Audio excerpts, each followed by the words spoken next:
네, 안녕하십니까. KNS에서 보훈중학교를 담당하고 있는 강사 손서은입니다.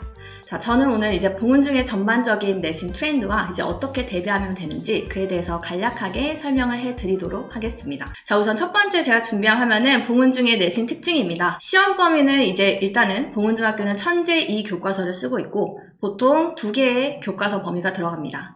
그리고 이제 이 외에 학교에서 문법 프린터라던가 아니면 이제 뭐 팝송 아니면 또 연설사 지문 이런 것들이 추가로 들어갑니다. 자, 그리고 이제 보훈중학교의 문제 특징을 키워드만 좀 뽑아서 얘기해 보자면 우선 객관식은 21에서 22문항 이렇게 나오고 주관식은 4문항이 나와서 객관식이 한 85% 압도적으로 많은 유형이다.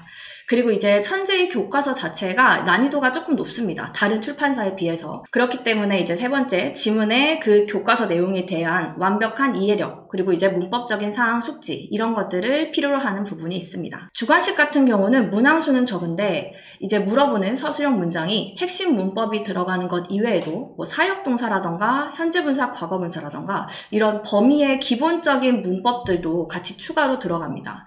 그래서 정리하자면 한 문장을 쓰더라도 하나의 문법을 물어보는 게 아니라 최소 두 개의 문법 포인트를 들어가는 문장을 써야 한다. 자, 이제 두 번째로 그러면 이제 각 영역별로 어떤 유형들이 나오고 어떻게 대비하면 되는지 구체적으로 설명드리겠습니다. 자, 첫 번째 대화, 이제 의사소통 부분이라고 하죠. 그래서 평균 5문제가 출제되고 난이도는 최하로 꼽을 수 있겠습니다. 그래서 이제 대화에서 나누는 키 익스프레션, 어떤 표현들이 있는지 이제 분명 하나둘씩은 생소한 수거들이 있을 거예요. 그래서 그 수거들이 의미하는 게 무엇인지 또 유사 표현, 바꿔 쓸 수 있는 표현 어떤 것들이 있는지 숙제하고 그 다음에 이제 그 둘이 대화하고 있는 상황 그리고 전체적인 흐름이 아니라 한 문장 다음에 얘 다음엔 어떤 내용이 나와야 되는지 문장별로 이제 정확히 파악하고 있는 것. 요 정도만 숙제해보면은 대화 내용에서는 감점 당할 일이 거의 없습니다. 자, 그리고 제가 두 번째는 문제를 먼저 보여드릴게요. 어떤 영역인지 좀 감이 오시나요? 네, 이제 제가 위에 달아놓긴 했는데 어휘 영역을 물어봅니다. 보문중에서는. 근데 이제 단순하게 뜻을 물어보는 게 아니라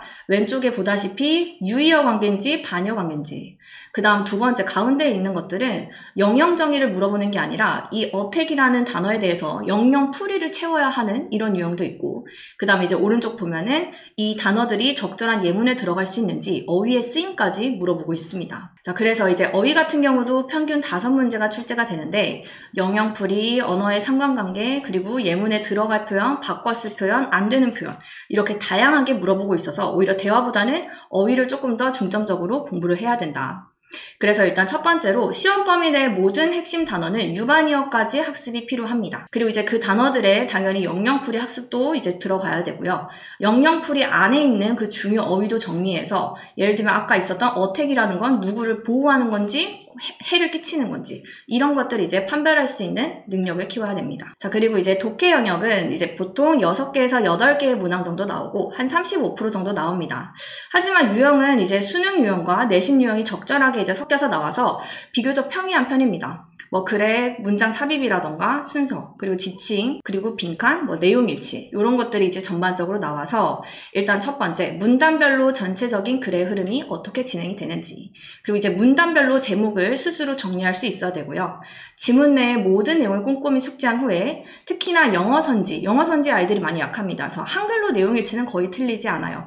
영어 보기를 정확하게 읽을 수 있는지 빈칸에 들어갈 수 있는 표현 이런 것들이 필요하고 이제 가끔 독해 문장에서 이제 서술형으로 낼 때는 전치사까지 빠짐없이 제대로 암기하는 것이 필요하다. 그리고 이제 요거에 대한 다방면의 문제풀이 훈련이 필요하다라고 정리할 수 있겠습니다. 자, 그리고 이제 가장 아이들한테 이제 관건이 되는 어법과 서술형 문장 말씀드리겠습니다. 객관식은 평이하게 나옵니다. 어법상 올바른 거 고르세요. 틀린 거 고르세요. 이렇게 나오고 주관식은 이제 교과서 핵심 문법이 들어간 문장 영작이 다수입니다. 이거 외에도 제가 마지막으로 보여드릴 텐데 이제 보문중에서는 약간 독해형 주관식이라고 하죠. 이 글의 주제를 나타내는 문장을 써라. 지금 필자가 왜 이걸 못하는지 이유를 써라. 이제 이런 것들을 물어보는 게 한 문제씩 추가가 됩니다.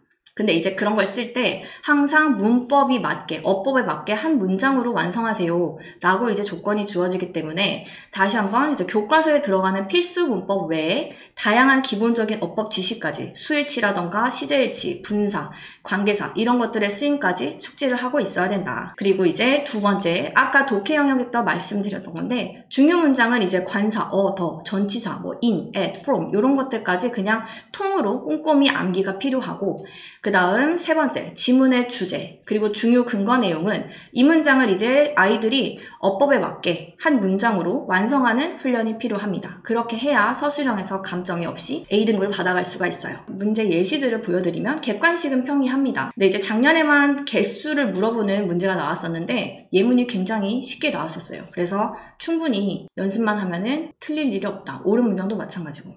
그리고 이제 가운데 같은 경우는 서술형으로 이제 교과서 어법이 들어간 문장이 쓰는데 봉은중은 다행히도 그냥 쓰라고 안 하고 이렇게 보기로 예시를 줍니다.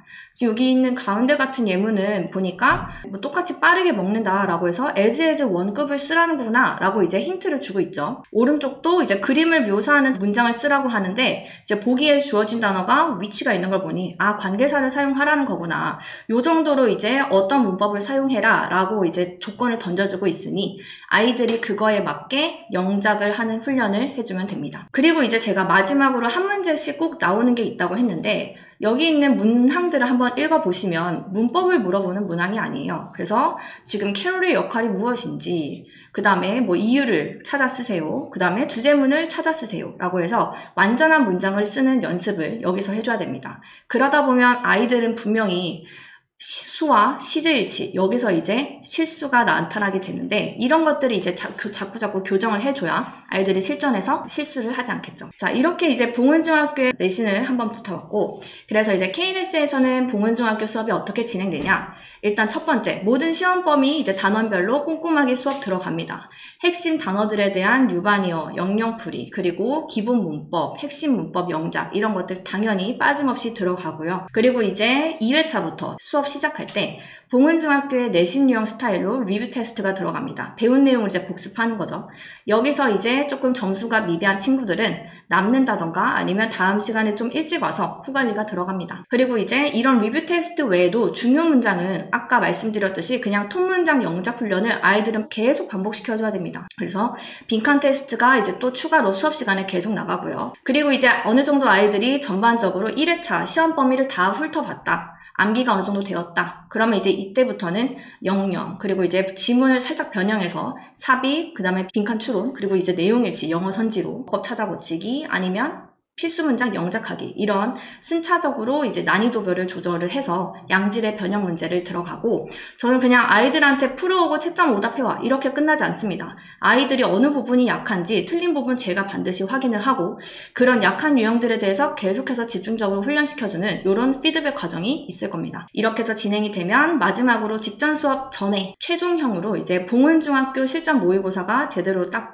난이도와 모든 시험 범위가 들어간 1번부터 26번까지 아이들이 시간 내에 실전으로 한번 OMR 마킹까지 제대로 해보는 테스트까지 마치게 됩니다. 자, 이렇게 해서 이제 주중으로 봉은중학교는 월금 화목 주 2회 수업으로 깔려 있습니다. 그래서 오후 5시에 시작해서 7시 반에 끝나는 스케줄로 되어 있고요. 아이들이 이제 입시로 시작하는 가장 첫 스타트라고 생각합니다. 전 중2 첫 내신이. 그래서 지금 이 중2를 어떻게 보내냐에 따라서 중학교 내신을 어떻게 습관을 잡느냐에 따라서 이제 이 친구들이 고등학교를 갔을 때 똑같은 A등급이더라도 누구는 1등급이 되고 누구는 4, 5등급이 되는 걸 제가 많이 목격했습니다. 그래서 이제 그 시작이 단순히 달달 암기보다는 아이들의 응용 능력이라고 하죠. 이런 것까지 제가 최대치로 끌어올릴 수 있도록 양질의 수업으로 제가 준비하겠습니다. 자, 여기까지 봉은중학교 설명이었습니다. 감사합니다.